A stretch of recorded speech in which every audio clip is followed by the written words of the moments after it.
Listening within. Gifts from above. Everything that is good is divine. Every spiritual gift requires undivided attention for the divine expression of will, for this means that the human being must listen within in order to hear this declaration of will.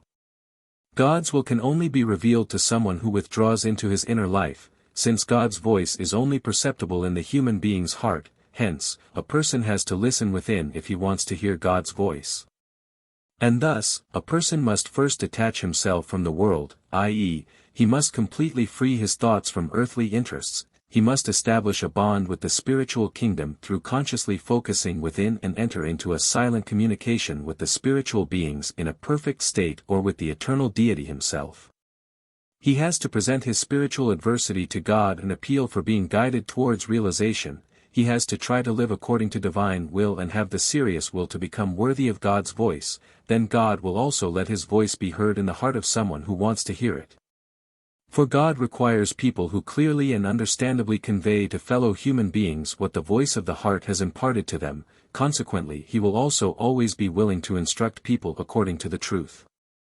Therefore, he also expects the attention of those who are prepared to pass on the knowledge they receive. For this knowledge is so extensive that people can be offered something new every day and every hour.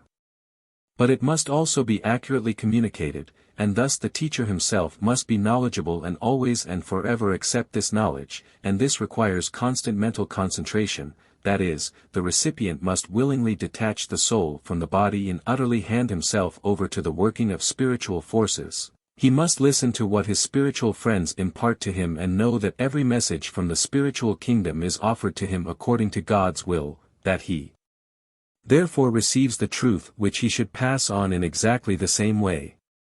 Thus, his own mental concepts must not precede the knowledge he receives, but he must strictly keep to that which is offered to him from above. As soon as the person fails to listen to this voice in his heart, he cannot be instructed either, for God will not manifest himself more markedly as not to endanger people's religious liberty.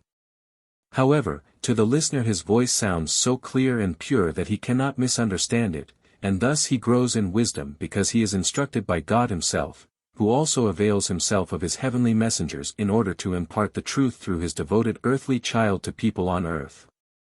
But God is at all times the giver of gifts from above, for it is God's voice which can be audibly perceived by a person if he attentively listens within. Everything that is good is a divine gift, everything that urges a person to do good, that teaches him to love and points him into the direction of God. And these instructions are always given to a person when his striving applies to God and the eternal truth and when his heart has made itself receptive through the will to hear the voice of God and through a God-pleasing way of life, otherwise the desire for God will not be rooted within the person. But then his thoughts will be influenced by God himself, and the spiritual beings devoted to God, and these thoughts will predominantly arise in his heart and need only be grasped by the person's will by means of listening inwards to the divine gifts he is offered. If the person lives a life of love, these thoughts will make such an indelible impression on him that he will accept these thoughts without doubting that it is the divine voice, since through love he is already so united with God that he knows his will and always strives to fulfill it. Amen.